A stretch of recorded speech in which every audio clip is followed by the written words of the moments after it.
Good evening, everyone. I'm Rabbi Noah Farkas from Valley Beth Shalom. Really nice to have everyone here with me on this evening. It's time for our weekly Pirke Avot class, and I'm very happy to be joined by some of my students, so there'll be an opportunity to say a few words. It's nice to see everyone out there, and if you're just joining us on Facebook Live or on YouTube, I want to just give you a special welcome, especially those who are members of Valley Beth Shalom. Always good to have you here. Just getting my last minute things settled in. And I hope everyone's having a good week and trying to stay strong through this entire process. And tonight we'll be teaching Pirke Avot, and every week we go through one Mishnah. Pirke Avot, again, is the text that is considered to be one of our very first purely ethical texts that tries to explain how to approach the world from the Jewish and rabbinic perspective, codified almost 2,000 years ago, and has the proverbs that are found in it, the questions and answers that are brought on up in it are some of the most powerful and some of the most amazing even for today, which is why the subtext of this class is ancient ethics for a modern time. And again, I just hope everyone's doing well at home. For those of us joining us online, I see Susan is with us and Gloria Siegel is with us and Shirley Lowy is with us, and just want to wish everyone a hello. Feel free, please, if you are want to participate through Facebook, you can always type comments into the comments section. If you are out there and have the Zoom link and you want to join the Zoom, it is open to the community if you would like to do that, and be happy to have you here. And I think we should just get started. So it's nice to see everyone. I'm going to go ahead and share my screen and we'll get started with our text study tonight.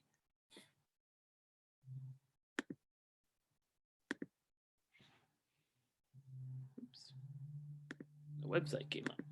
There it is. Okay.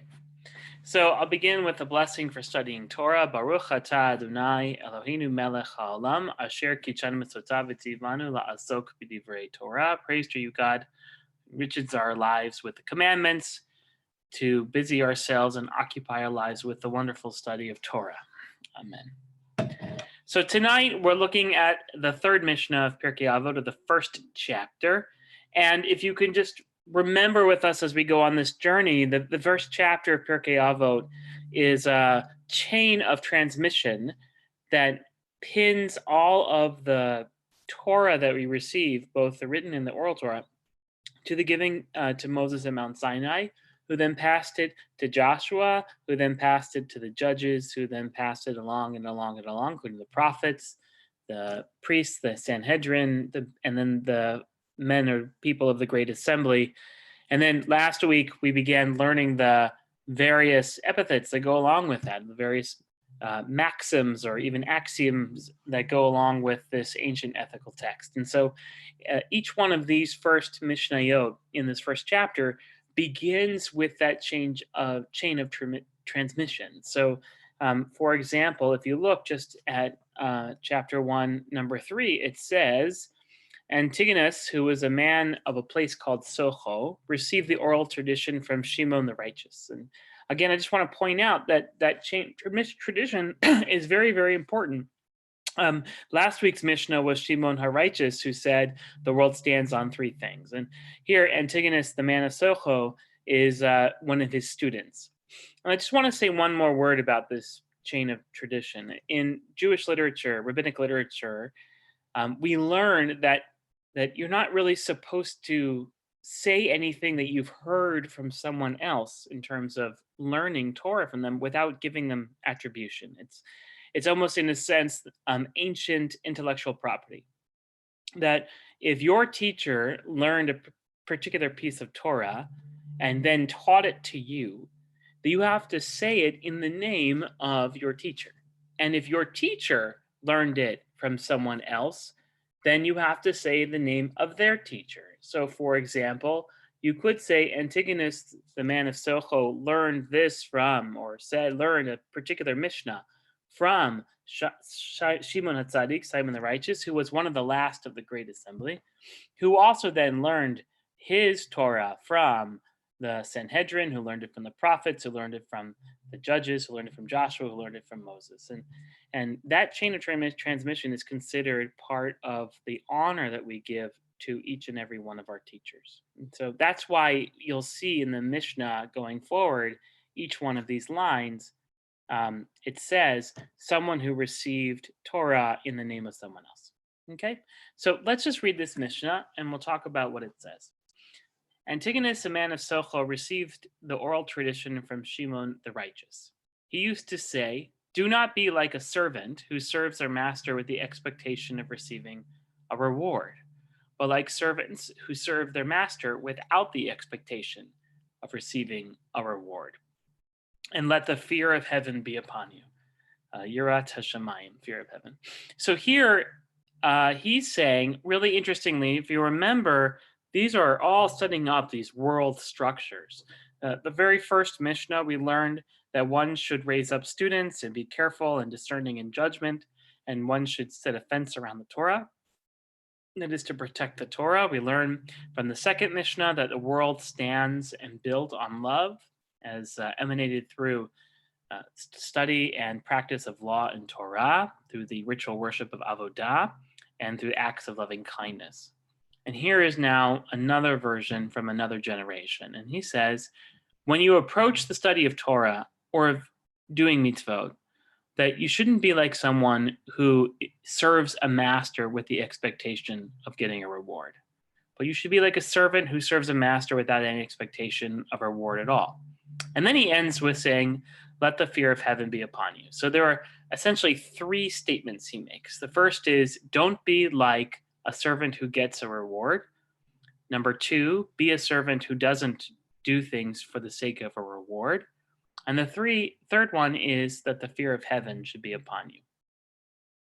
So I want to play out each one of these statements. I think that they're really interesting. The first one is, I think, it makes a fantastical assumption. Derrida, the famous French philosopher who happens to be Jewish, said once that laws were written always in response to particular situations, and that if you know if you know what the law says, you can point to the particular situation that the law responds to. So when Antigonus, the man of Socho, says, he used to say, do not be like servants who serve the master with the expectation of receiving a reward. The assumption that I think Antigonus is responding to is that maybe someone came to him or some other situation where someone says, in order to be a Jew, you have to be a servant of God, let's say, doing mitzvot with the assumption that you're going to receive a reward. That is the mindset and sort of the framing of someone who participates in Jewish life. And if you think about it, it kind of makes sense that when we do things in life, we often do them because we think we might get some kind of reward. And that can be, as I said last week, even acts of loving kindness. The reward you get for helping someone else is that you feel good about yourself, or that the story you can tell your friends and family is that you're a good person. Or maybe when you need help, maybe they'll come and help you. And so often we do things for rewards that we don't even realize. That maybe they're psychological, not physical. And certainly when you think about kids, it's even more obvious, because kids don't do things necessarily always for psychological rewards, but often getting attention from their parents might be a good psychological reward. But often, kids will do chores or go to bed on time or what have you, because they're expecting some kind of reward out of it. Just tonight, for example, my kids did a nice job of eating a salad with dinner, which never happens. And of course, the first thing they want when the salad is finished is to have a cookie or piece of candy or something. So they think that somehow eating a salad means that you can then have a cookie. So here, Antigonus of Socho is saying, essentially, don't do that. Don't approach life and doing mitzvot as if you receive a reward. That's the first statement. And then the second statement is the positive version of this, but be like a servants who serve their master without the expectation of receiving a reward. So what is the motivation of someone in that category? And, that brings up a lot of really interesting questions. Like, for example, if you're supposed to exercise in order to be healthy, is health the reward for being good at and diligent at being at exercising, or is the sense of longevity a reward for that, or are you doing it for the sake of doing it itself?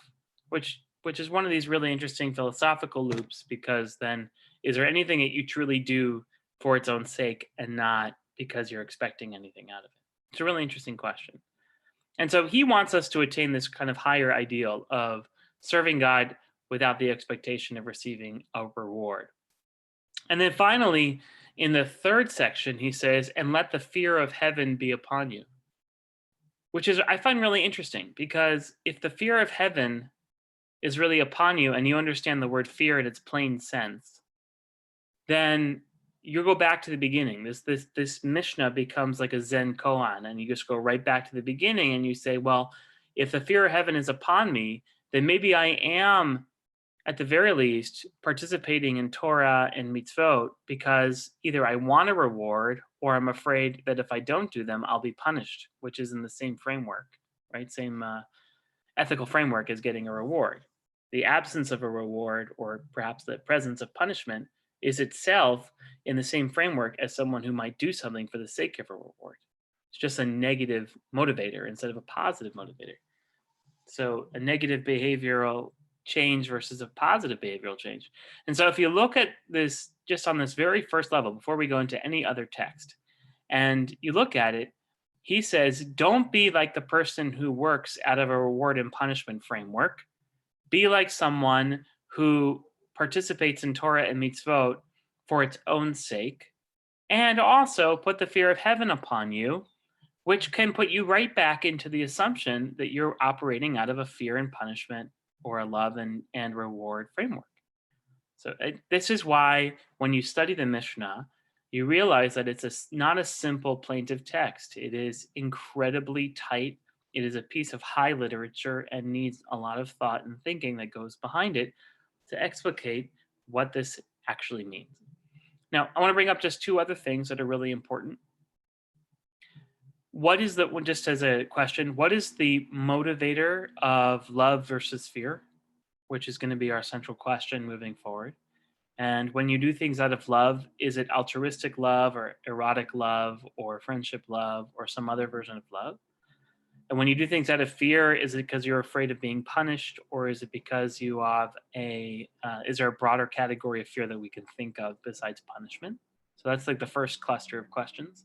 And then secondly, which Maimonides gets to in just a minute, the word here is reward. So does a servant who serves a master the same kind of relationship as a worker who works for a boss? That is to say, a reward versus, let's say, a wage.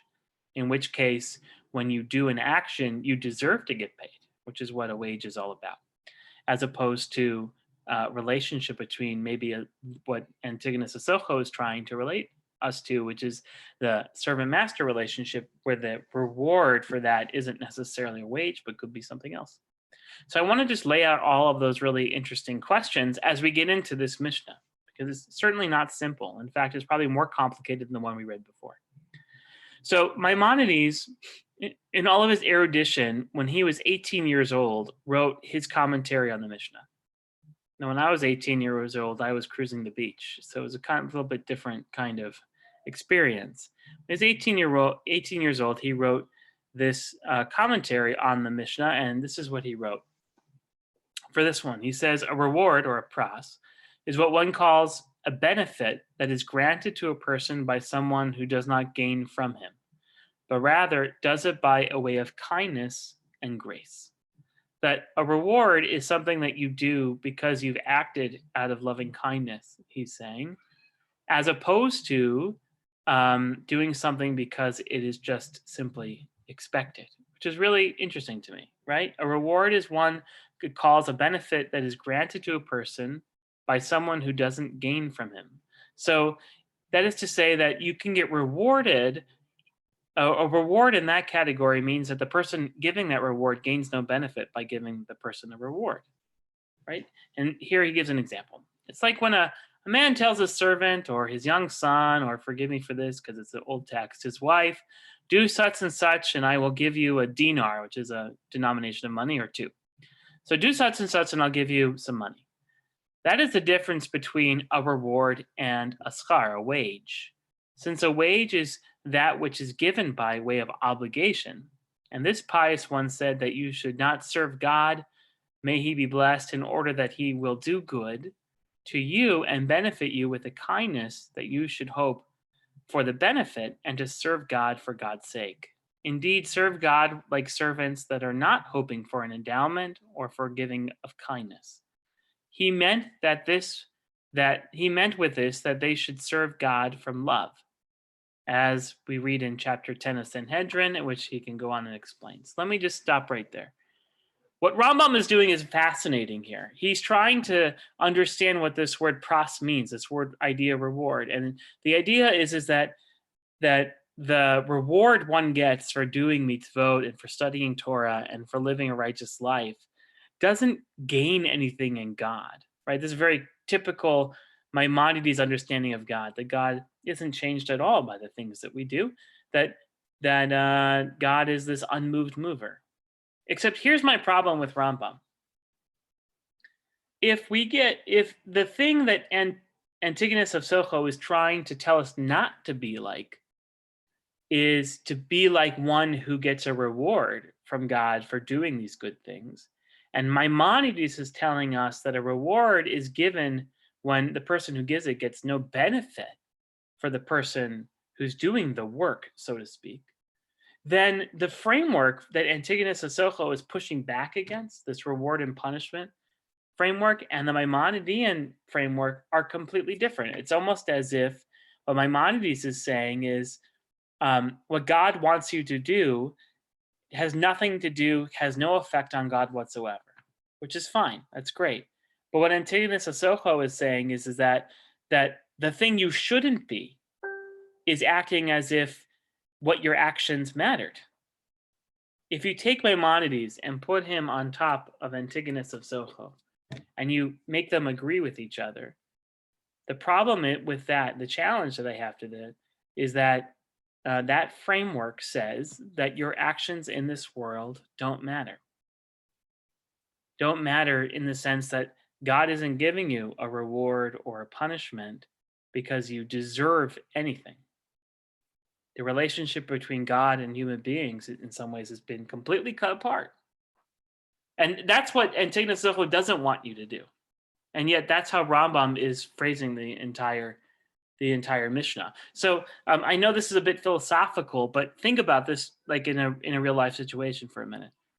Why do the things you want to do in the world, or why do the things you think are right in the world, if the actions that you think are right don't matter? If they don't matter, if they don't grant you some either place in heaven, or they don't grant you God's favor, or they don't grant you long life, or they don't grant you health, or they don't grant you anything other than maybe the idea of doing what's right. I just find that fascinating. I mean, when you put all of that together, it's incredibly challenging to understand then what is the purpose of this Mishnah. So let's go to the second part of the Mishnah then, which is how you're supposed to behave. In which case you say, act as if you're not receiving a reward at all. Which is this ideal, in my opinion, that says that maybe the only reason why we do things is because there is some kind of virtue in and of itself. And I think many of us can identify with that on some level, right? That we do things because they're the right thing to do. We love because it's the right thing to do. We cherish others because it's the right thing to do, not because we receive an reward for it, or not because we're afraid of being punished from it. So here, if you just take Rambam seriously and Antigonus of Socho seriously, we come up with a bit of a conflict about what the Mishnah is trying to achieve and how Rambam is trying to frame it. And I just wanted to show that because I find, like, I'm a philosopher by training, so I find that very interesting. but also like it calls into question a lot of the purpose of who we are and where we are. I want to continue very quickly with the Rambam just to finish this text, and then shift us in a different direction. So here, Rambam goes in a different direction. He says, even as you serve from love, do not discard fear completely, and may the fear of heaven be upon you. As the commandment of fear has already come in the Torah, and that it is stating from Deuteronomy 6:13, fear the Lord your God. And the sages say in Yerushalmi Brachot, serve from love and serve from fear. That they said that the one who loves will not forget a thing from that which he is commanded to do, and the one who fears will not do what he was warned from doing. As fear is a great pathway with the negative commandments, and all the more so with the irrational commandments or irrational commandments, the chukim. So here he points out, I think, what I'd like to focus on for the rest of the night, for the few minutes that we have together. Rambam is saying that, and taking this to Socha, the Mishnah is saying that we have to act both out of love and of fear. And we know psychologically that fear and loss, fear of loss especially, triggers the brain twice as much as love does. For example, when let's say your stock portfolio has $100 million in it. I don't know anyone who does, but let's just say that's a round number, a big round number. And in the stock market crash, you lose 20% of your wealth. And so now you're down to $80 million. Psychologically, most people will concentrate on the fact that they lost $20 million than on the fact that they have $80 million. Because the fear of loss is twice as powerful in the brain than the idea of gaining. And that's just an example. So here, Rambam is trying to say that we need both fear and love, that fear is a really powerful commandment to keep us from doing things we shouldn't be doing. And that love, it can be a powerful commandment because it tries to spur us to do the things we should be doing. And I find that interesting, the balance between fear and love. I think about the motivations for each and every one of us. How many of us do things out of fear?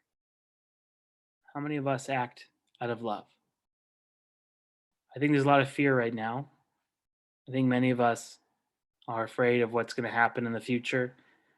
I know that some of us have lost friends, family. I know some of us are afraid of what all this means, what the community is going to look like. And so when we act out of fear, and Jews were very good at acting out of fear, we act quickly, we act forcefully. We also should act out of love. And that in this great and trying time, we've seen heroic acts of love. It's a heroic act of love if you are a medical personnel to go to work in a hospital in a COVID-19 unit. It's a heroic act of love by wearing a mask and staying home. It's a heroic act of love of trying to do what's right even when others are doing what's wrong. And those are two great motivators for life, both fear and love. And so we come back to Bartanura, who is that famous blue bottle of wine that people like to drink, but is an Italian commentator on the Mishnah. And he says about this text, he says, Vayihi mora shamayim alechem, af al pi she'ata oved me'ahava, oved gam ken me'ira. He wants to remind people, he says, that may the fear of heaven be upon you, that even though you serve out of love, you also serve out of fear.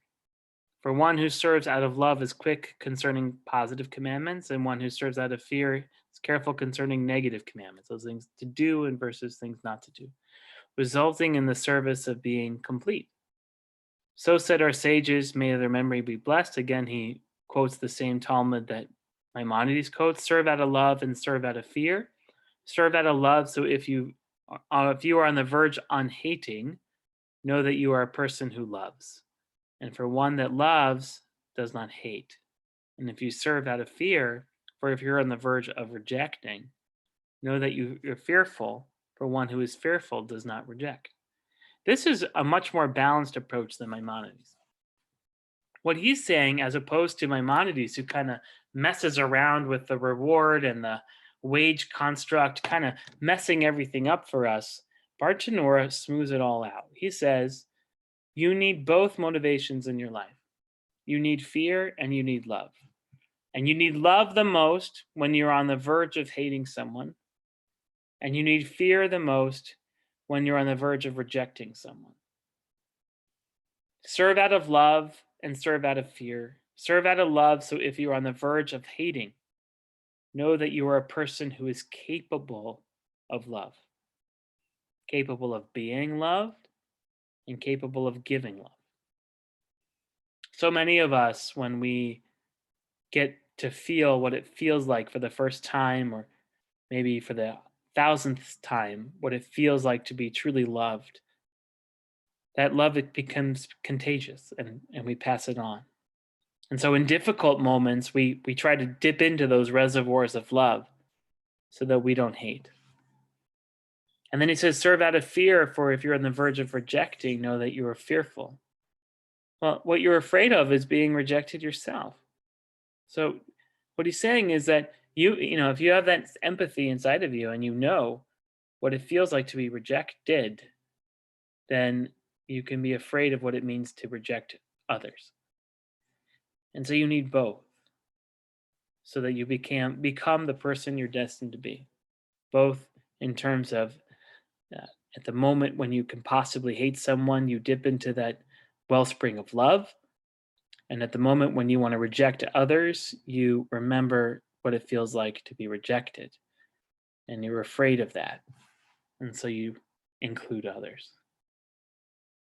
Moving forward a few centuries, we get to duties of the heart, where he says, one of the pious said, if one takes strict account for what he is obligated to the Creator for God's kindness to him, no man would ever be worthy of the reward of Olam Haba, or the future time, or heaven, for his deeds. Rather, it is only as kindness of the Almighty, therefore, do you trust in your deeds. And as King David said of this, to you, God is kindness, and for you pay a man according to his deeds, i.e., even paying a man for his deeds is only a kindness. This idea here that he's bringing is that the reward of heaven, nobody deserves it. That when Antigonus of Soho says, don't act because you're expecting a reward, the truth is none of us deserve that reward. Nothing we do in this life deserves that kind of reward. That heaven is always going to be too far for us. The future over the horizon is always going to be too far away. Therefore, everything that we do, anything that we get in this life, any kind of grace that we receive, any kind of loving kindness, any kind of health, the fact that our heart is beating, the fact that we can open our eyes, the fact that we can smell the air, the fact that we are alive and can hear music, or that we can eat scrumptious food, or touch the hand of another human being, feel this or smell the smell of a baby's forehead. Those themselves, those are gifts that should be cherished in this life. And so what he's trying to direct us towards in this, I think anyway, in this particular Mishnah, is bringing up what Antigonus of Soho is trying to teach us at the very beginning, which is that appreciate the gifts that you're given today, and realize that you don't deserve a reward for a single thing that you do, and that you live by grace. And I think that our Christian friends and neighbors had a monopoly on grace for a long time, but it is also in our texts from the very beginning. And here, the duties of the heart bring this up when he comments on this Mishnah. And so, if you just go back for a minute and reread the Mishnah now, using all of these commentaries before we get to our last one, you say that Antigonus, the man of Soho, received from Shimon HaTzadik, and he used to say, "Don't be like one who are servants that serve the master with the expectation of a reward." That is to say, don't be like someone who believes they deserve a single thing. Rather, be like someone who serves without the expectation of receiving a reward at all. Because life itself is rewarding. Those moments of wonder, those moments of light, those moments of joy, those moments of love are really powerful, and they make us believe again. And then using the duties of the heart and others, when you talk about the fear of heaven, it's not so much that you're afraid of God, it's that you're afraid of the parts of yourself that keep you from being that better person. That's what Bartanora is trying to teach us. That you need both, you need to be motivated in the way that you act. But that motivation isn't out of a reward. It is out of fear of being a bad person, and it is out of love of being a good person. I find that really powerful. And really, I guess you could say rewarding in its own way. Lastly, I want to look at the Hasidic tradition, the early psychologists, as I call them, that try to internalize everything that others have written and try to internalize them to the cornerstone of who we are. So the Kedushas Levi, who was, I believe, is the son-in-law of the Baal Shem Tov, wrote this based on the Numbers 23-24. He says, "They are a nation that rises like a lion." This is what Balak, by the way, the story is that Bilam, the sorcerer, is supposed to curse the Israelites. And several times when he tries, instead of giving curses, he gives blessings. And this is a line of one of those blessings. The most famous, of course, is Matovu Ohalecha Yaakov, Mishkenotecha Yisrael, how goodly are your tents, O Israel, your dwelling places, O Jacob. Here is an example of a pagan or a non-Jewish sorcerer who is tasked with cursing, and all that can come out of his mouth is blessing. And here he adds to that prayer, he says, "They are a nation that rises like a lion, leaps up like the king of beasts. It rests not till it has feasted upon the prey and drunk the blood of the slain." Essentially, look how strong the Israelites are, okay? Now, he takes this very powerful, bloody, carnal image and completely inverts it. It's really beautiful. This is what he says. He says, "In the matter of how to serve God optimally, it is accepted rule that the first stage of becoming a true servant of God involves the person concerned that expects a reward as a form of recognition for his effort. It is simply not to be expected that every person will begin his career as a servant of the Lord by eschewing every kind of reward. It's psychological understanding, right? Maslow's needs, that the first motivation for doing something is because you get something back. But when in Mishnah, in our Mishnah, Avot 1:3, teaches not to serve the Lord on the condition of receiving reward, it does not address the beginners, those who are just at the beginning of this process. Proof that this is accepted norm is found in Pesachim, which is a chapter on Passover, where the Talmud teaches that if we perform God's commandments, even while also having ulterior motives, in due course, we will do so without having ulterior motives. Now, let's skip ahead a little bit. When one has attained this level of serving God, one will also become a vehicle for which the fallen sparks, i.e., spiritual beings or human beings who have fallen from their erstwhile high moral ethical level, may be restored to the grace through the contact, such servants of the Lord. And then he gives you the quote. Remember, I said this is the writings of the Arizal, which is Rabbi Isaac Luria, one of his teachers. So here he's saying that the more you do something out of love, the more it becomes self-referential, the more the reward itself is the action itself.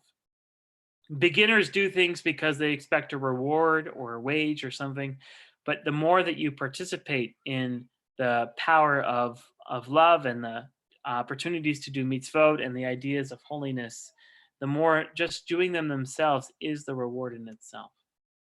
And then he goes on to say, as long as one serves God, expecting to be rewarded for this, the human being doing so is considered on the level of, sorry by this, a lower level. I don't, that is to say, you're not there yet. And I am definitely one who tries to push back against texts that I think are filled with misogyny. So I try to always make the text gender neutral. So what he's getting at and how I want to interpret it is that you're not there yet.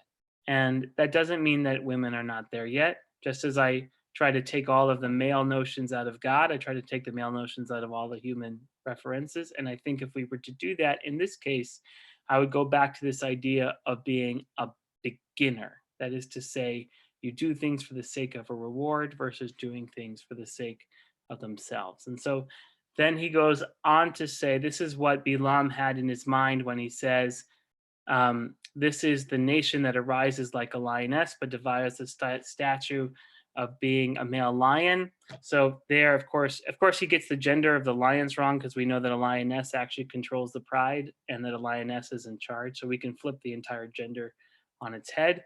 But the idea is that one moves from one idea to the other. It's a development of experience, that one does things out of a reward first, and then eventually does them for the sake of doing them themselves. And then I had to go this very last piece, because when you think about doing things out of love and doing them out of fear, you realize that 2 to 3 times a day we say this passage about love, and that the Siddur itself, the prayer book, is a love story, and that God created the world, and then God created human beings. God put us there, and it can feel very lonely in a very empty world. And yet God decided to show God's love by giving us Torah. And that's the first half of the love song. And then the second half is we have to return that love by learning Torah. Not because we expect the reward, but because love itself is commanded. So here in Deuteronomy, it says, V'ahavta et Adonai Elohecha, v'chol levavcha, v'chol nafshecha, v'chol me'odecha. V'ayu advarim ha'ele asher nochim etzor hayom al levavecha. You shall love the Lord your God with all your heart, with all your soul, with all your might. Take to heart these instructions with which I charge you this day. And Rashi says, Vayhi advarim ha'ele, umahu ha'ahava. What is love? Vayhi advarim ha'ele, shemitoch kach ata makir ba'kodesh baruch hu u'madvek derechav. What is this love that you are actually commanded? And the next verse tells us that these are the words which you are commanded shall be upon your heart, for thereby thou wilt arrive at the recognition of God, and of God, it's God's ways, and will cleave to God's ways. And then he goes on, Asher anochi mitzvah hayom, that on these things I command you today. Lo hiyu be'enecha ketargama yeshana she'in adam sofana, ela kechadasha she'kol ratzin likrata. Dugmata mitzvat hamelech haba'er b'mikar. He says, this day they should not be in thine eyes as an antiquated diuk tema, it's an old Greek word, which no one minds, but as a newly given one. Diuk tema is like an old decree, okay? But a newly given one, which everyone gladly welcomes. The word digma is a midrash for a royal command or committed to writing. That is to say that the power of these words should be upon you every day.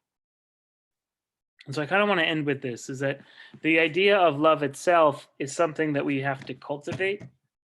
It is something that can be renewed daily, and that it is something that motivates us to live life for its own sake. But we don't start out that way. When you're trying to teach your children or you're trying to learn a new habit, you do it out of the force of the reward that you might get for doing those behaviors. And the goal is to move from that place to a place where the behavior itself is rewarding even of itself, where the actions you take are themselves feeling like a reward. And then when he says at the end, the fear of heaven should be upon you, I like what Bartanora says, that it's a guidepost to keep you from being bad. That is to say, remember that love is so powerful that it can push you to be good, even for its own sake. And so I'll just read this again with all of these comments in mind about how I read this Mishnah. Antigonus, the person from Soho, received the oral tradition from Shimon the righteous, and he used to say, don't be like someone who only acts because they want or has the expectation of being rewarded, because you don't deserve any reward that you get. You don't deserve the reward of life. It is graceful. It is full of love. But be like a servant who serves a master without any expectation of reward, and that's the reward you'll receive itself. That the expectation of doing things well, of being a good person, of loving the world, of knowing what it feels like to be loved, is so powerful that it can even keep you from hating. Because once we know what it feels like to be loved, we're capable of loving others. And let the fear of heaven be upon you. That is to say, you should be afraid of a world that doesn't have love in it. You should be afraid of a world and of a life where you're only acting out of a reward. You should be afraid of a life that rejects others. You should be afraid of a life that is exclusionary and non-inclusive. And so when he reads these, the ideal is something that maybe at first you think you can achieve. But then after a lifetime of trying, of cultivation, of perfecting and tinkering, trying to make your life better, you realized you achieved it early on. And it's been there all along. So I'm happy to take a few questions, either from Facebook or from the group, as I open it up to all of you. So, Rabbi, I'll take a shot at this. And I always have trouble with the word fear because it has so many connotations. So what I'm going to describe is an existential reward and fear. So we have a lot of immigrants, a lot of undocumented immigrants, and everybody has their own opinion about how they should be treated. And 11 million people, there are some who say, send them all back. And I always say, no, I want to educate people to the extent possible. And in so doing, my life will be better. Yes, theirs will be improved, but mine will be better. Surrounding myself with the most educated people who have opportunities. So there, in my example, I give the fear and the reward. It's existential. I'm not benefiting from anything I do right now or having that sense of how I want to behave. But the reward I will reap because I will be surrounded by a better environment. Yeah, if I can just rephrase that a little, Arnie, because I appreciate that. And I'm not going to use my soapbox tonight to get all political. And I think most people know what my views are. But here's what I'll say. I think that a world that is ruled by fear becomes a lesser world. It's a world that gives us a sense that everything is transactional, right? That they're only that if you live out of a world of fear, then you will believe that the only reason why you get anything positive in your life is because you've done something well, and that maybe you deserve it because you've done something well, and that if you live out of a world of fear, all relationships become transactional. That it's only about what we can get out of each other, as opposed to what Antigonus of Socho is saying in the middle of the Mishnah, which is that's not the world we want to live in. We want a world to live where people do things because it's the right thing to do. In which case, then relationships cease being transactional and they become, I would argue, covenantal, right? They would become covenantal. That is to say, non-transactional but bound together in this mutuality we call life. So just to rephrase a little bit of what you said so that it's a little clearer. Yes, Elaine and David, I see you guys have a question. I'm having a lot of trouble with this because I think it's contrary to human nature. I mean, the Torah is pretty clear. Do it and you'll be rewarded. And if you don't do it, we'll curse your children unto the umpteenth generation. And I think that it may well be that the word fear has more meanings than we know. And perhaps the problem is in the translation. Maybe it ought to be in Greek, where you can talk about love and fear in more sophisticated ways. But it strikes me that this is terribly counterintuitive and not human. And it's like you're expecting people to be angels when people will never be angels, whatever that is. Well, so let me address both of those really quickly for you. The word fear here is yirah, which we also translate as the word awe. So that might be a better understanding, overwhelming sense of awe. Maimonides is helpful here in the opening lines of the Mishnah Torah. He says there are only two motivators in the world, love and fear. Actually, he starts with fear and then love. Fear is about the smallness that we all feel being part of a much larger universe. It's beyond our comprehension. And love is the appreciation we feel for even living in that world. Okay. All right, so that's just Maimonides on love and fear. The part that it's a sort of a contra-human intuition, I agree with you, and I think Antigonus would probably agree with you too, which is probably why he wrote it. And that it might is it your contention that it's against our nature to act this way, or is it your intention that it's against the basic rules of the Torah? Because those are kind of two different comments. Well, I think my answer is yes, because I think we're hardwired to have fear and love, whatever that means. Okay, I don't think the Torah is contrary to that. I think if you look at Deuteronomy, you're being instructed and threatened. Here's the candy. You don't get your candy, you get spanked. And what I'm concerned about is the efforts of the philosophers I think they expect too much of us. If it means what I think you're saying, I think they're expecting more than human beings can reasonably be expected to do without what the Christians would call grace, which is, I guess, some sort of elevation out of the human condition, which strikes me as inhuman. Well, I would argue that sort of not against the Christian position, but using it in a more naturalistic way, that the elevation of grace and love and acting for the sake of something that's beauty or self-rewarding or existential love is part of what it means to be a human being. It might not be always attainable, might not be a state that we can always be in. It is something that is cultivated. It is something that is nurtured over time.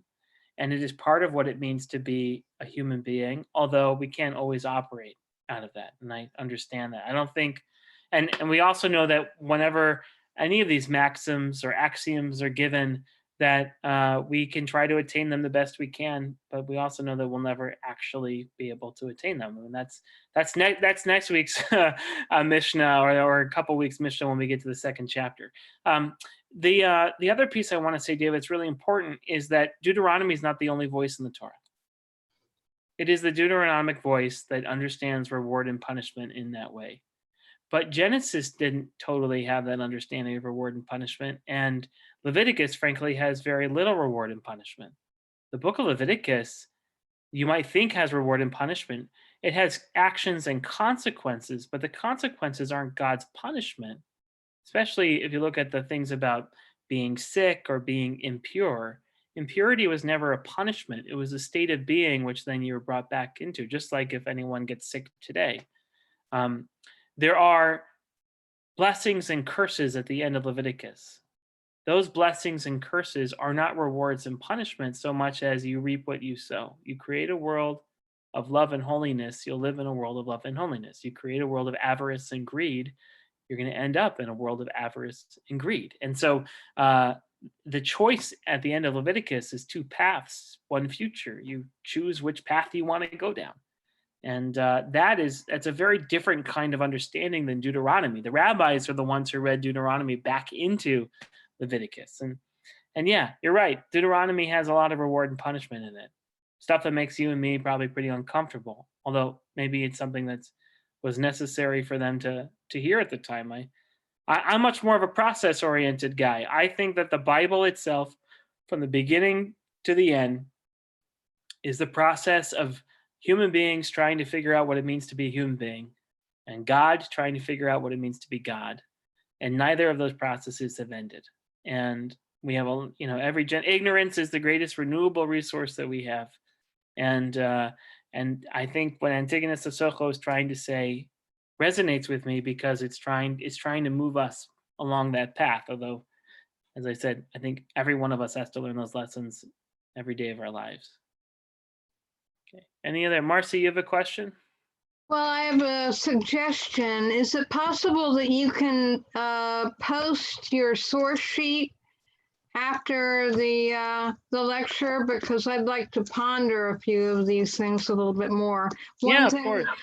One thing that kind of jumped out at me that was the Be'ahapta, which sounds like a command. Yeah. But it kind of bothers me that it's interpreted that way, because when I read it more as future tense, and you will love, like you will come to love the Lord your God, rather than an outright command. So yeah. You're reminding me of something I think is really powerful. It's one of the things that Rabbi Feinstein and I like to do together, is to, anytime that we feel that a text is a little bit challenging, especially in the book of Deuteronomy, we like to read it backwards because it makes more sense to us backwards than it does forward. So the forward version of the Ahafta is, you shall love God with all your heart, with all your soul, with all your might, and put these words on your commandment right upon your hearts. And then it goes through a series of things. You should write them on your doorposts. You should say them when you lie down and when you rise up. You should put them on your doorposts and your gates when you come in and go out, et cetera, right? You should teach them to your children. What if you were to take that and go backwards? That is to say that love is the outcome of all of those actions instead of the precipitator of all of those actions. That's the way I read it. Right. So when you decide that you're going to routinize your life around a sacred idea, and you decide in your comings and your goings, you're going to remind yourself about the capacity to love. And that when you teach your children, you teach them to love. And then when you put them on your arms and on your forehead, you bind them as a sign of love. And then when you lie down and you wake up, the last thing you should be thinking about is your capacity to love. And the first thing you should be thinking about is your capacity to love. And then maybe then you'll find them inside your heart. And if they're inside your heart, you'll come to know God. You'll come to know God with all your might, with all your soul, and indeed with all your heart. And if that's the case, then love is the outcome of behavior, not the precipitator of behavior. And that feels much more human to me. And it takes the command out of, the command is rather a threatening, it makes me freeze a little bit, Yeah. But if you read the Ahafta backwards, you actually arrive at Antigonus of Socho's understanding. I agree. You routinize yourself, you train yourself to love and be loved, to live a life of love. And then suddenly you're not doing these mitzvot anymore because you're getting a reward out of them. You're doing them because they are the part of you that expresses love. And they use your love language for that. True. And that's why I like to read the Torah backwards. The same is true with the 10 Commandments, by the way. You start by being happy with the life that you have. You can want to be better, but you stop coveting other people's stuff, other people's relationships, other people's vacations. And you begin with the life that is presented and unfolds before you. And you learn that you should be honest about that. You shouldn't lie about it. You shouldn't perjure yourself. You shouldn't steal from other people. You certainly shouldn't take anyone else's life. You should honor the people that gave you life, your parents. And then from there, you develop ideals, like keeping or remembering that work isn't the point of life anymore. You work to live, not the other way around. And you shouldn't put things in front of those ideals about life. And then you come to know that there's a single connected thread that connects all of us. And that connected thread has redemptive properties. It can make us better. And then you come to know God. Much better than starting the other way around. It feels much more accessible to me. So I guess I want to say is that if you do that, you end up with Antigonus of Socho's understanding of Judaism, which is, I guess, similar to mine. is that you have to work hard at it, but as you work hard, you begin to get pleasure out of doing the acts themselves, not because you expect a reward, but because the expression of love itself. All right, friends, it's 8 o'clock. I want to thank everyone who's online with us, both on YouTube and on Facebook Live. Thank you for this class. Jeff Bernhardt, nice to see you here. I'm glad you made it. And thank you for your comment about Buber. It is a bit I thou, but you know, I'm a bit of an existentialist, so that I guess that makes sense. I want to wish everyone a sweet evening and just enjoy your family and stay home and stay healthy, stay safe, and most importantly, stay loving. Have a great night, everyone. Thank you, Rabbi.